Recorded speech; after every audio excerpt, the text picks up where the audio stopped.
Assalamualaikum. Alhamdulillah setelah 34 jam internet terputus dan sinyal HP juga diputus, saya sekarang kembali online. Alhamdulillah, dan saya dalam keadaan sehat walafiat. Dan hari ini, pagi ini kita melanjutkan proses distribusi. Ini 1000 paket makanan siap saji. Teman-teman lihat ya, karena nggak ada gas untuk masak, jadi terpaksa kita mengandalkan yang ada ini, menggunakan kayu bakar. Ya, Masya Allah, tetaplah dengan segala keterbatasan kita harus terus bergerak. Kita tunjukkan kepada musuh-musuh kita bahwa mereka memutus pasokan gas tidak berarti kita berhenti mempersembahkan yang terbaik untuk warga Palestina di Gaza. Dan insya Allah 1000 paket makan siang hari ini akan kita distribusikan ke beberapa sekolahan-sekolahan yang sedang dijadikan tempat pengungsian oleh puluhan ribu warga Gaza. Jadi teman-teman, 1000 paket ini satu paketnya itu untuk 3 orang. Ya, memang kita buat paketnya lumayan besar, ya, jadi ada sekitar 3 potong daging dan nasinya juga banyak. Nanti kita akan lihat di situ proses packagingnya. Jadi 1000 paket ini insya Allah akan bisa dirasakan dan ya, hampir ditabrak sama keledai itu. Alhamdulillah.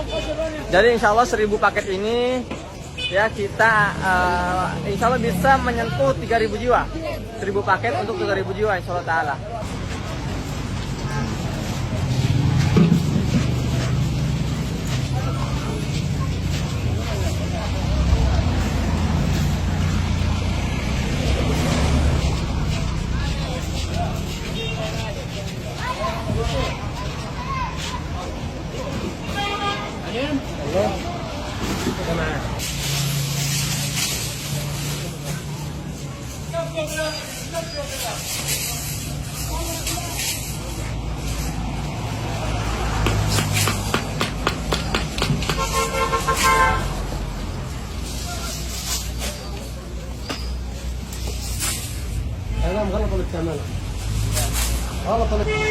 Nah, sekarang kita akan lihat teman-teman, ini proses packagingnya, pembungkusannya kita lihat.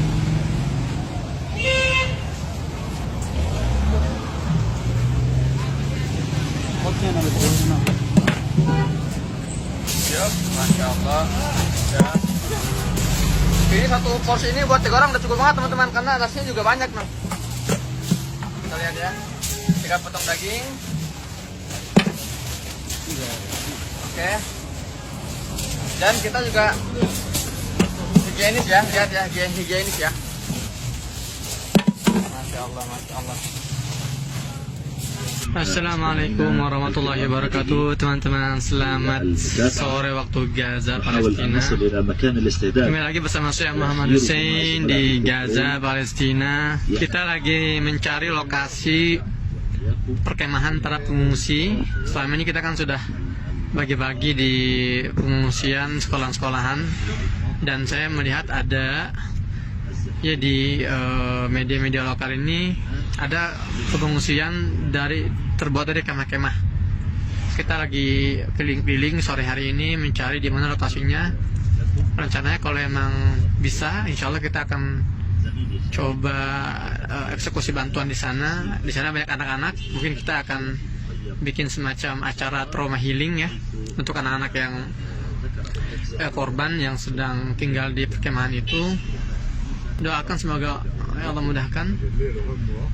Dan teman-teman, jadi kocak sih, Joe Biden ini meragukan jumlah korban jiwa di Gaza. Dia dalam salah satu pidatonya dia bilang, saya meragukan, saya nggak yakin dengan jumlah yang selama ini tersebar di media. Itu langsung dibantah oleh Kementerian Kesehatan yang akhirnya merilis ya, Kementerian Kesehatan Palestina. Mereka merilis seluruh daftar korban jiwa lengkap bersama nama-namanya. Teman-teman, jadi video saya yang mengkritisi atau menjawab tuduhan salah seorang tokoh Salafi Indonesia yang menuduh tokoh-tokoh Hamas, tokoh-tokoh Syiah Rafidhah lagi dia bilang kan, Ini ternyata cukup viral, bahkan sudah sejuta lebih yang nonton di YouTube. Dan saya ngelihat ada video bantahan, dan ya tulisannya juga khas Salafi banget lah, yang dengan enteng itu mereka kayaknya gampang banget menggunakan istilah kasar gitu kan. Antum jelas mengatakan bahwa sebenarnya ini Rafidhah. Ya, keluarganya sudah banyak yang dibunuh oleh Israel.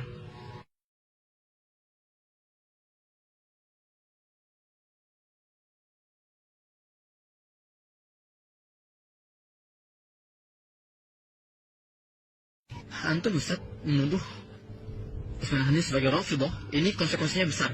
Rafidhah ini sudah masuk ke kategori kafir.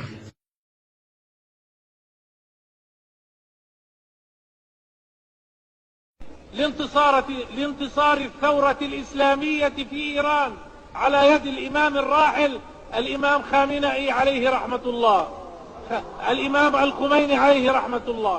يقول الإمام الخميني عليه رحمة الله: يترحمون على الخميني الذي قتل علماء أهل السنة سباب الصحابة لعانهم، من يكفر أصحاب النبي صلى الله عليه وسلم يترحمون عليه، ثم يقول تعالوا جاهدوا تحت راية هؤلاء. Antum tanya banyak orang Indonesia yang pernah ke Gaza, tanya satu-satu, apakah antum pernah melihat ada satu aja masjid ya tempat antum sholat di Gaza atau ornamen-ornamen keislaman di Gaza yang berbau-bau Syiah? Satu aja, tanya orang, ada gak? Kalau saya 12 tahun di Gaza, alhamdulillah nggak pernah saya lihat seperti itu. فواجه تباع في غزة كانت لأنه لزوم الشغل لازم ملابس.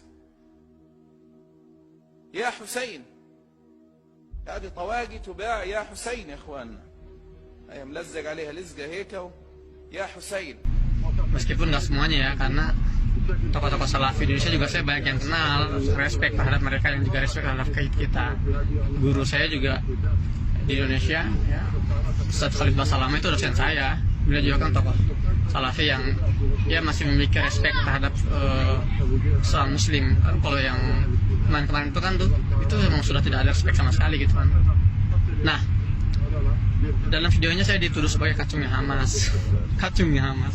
Ya Allah, saya tahu apa saya harus terlibat dalam hizib atau golongan-golongan sempit ini ya. Saya enggak, sama sekali enggak tertarik untuk masuk dalam lingkaran Hamas atau Fatah. Semua itu kan partai politik, dan saya tidak boleh bergerak di arah sana karena saya seorang humanitarian, saya seorang aktivis kemanusiaan, maka harus netral gitu ya. Ketika saya reaksi video tokoh Salafi itu, saya malah difitnah dan mereka memberikan cuplikan video lucu sih.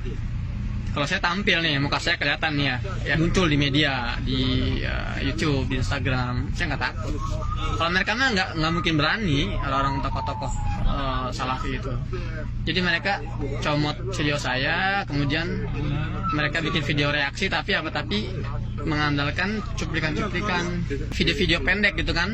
Jadi main comot-comot gitu loh. Sumbernya itu nggak jelas, nggak bisa diverifikasi, nggak bisa divalidasi gitu kan. Pokoknya comot-comot untuk membalas tuduhan-tuduhan atau membalas argumen-argumen yang saya sampaikan ya. Kalau saya sih argumen saya kan apa yang saya rasakan dan saya lihat dengan mata kepala saya sendiri kan. Contoh ketika saya mengatakan bahwa Ismail Haniyeh bukan Rafidhah, karena saya sering sholat di belakang beliau.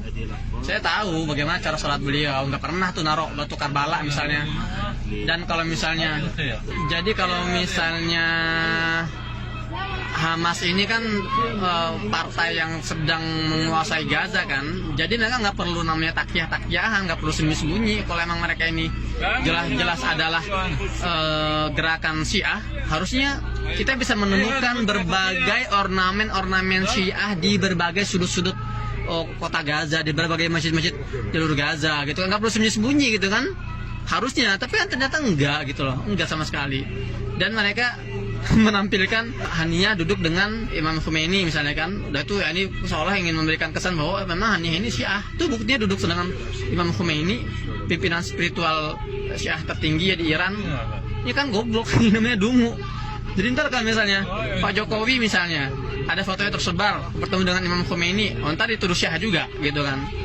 ini benar-benar konyol sekali gitu loh. Dan ini diposting oleh akun-akun yang mengaku dakwah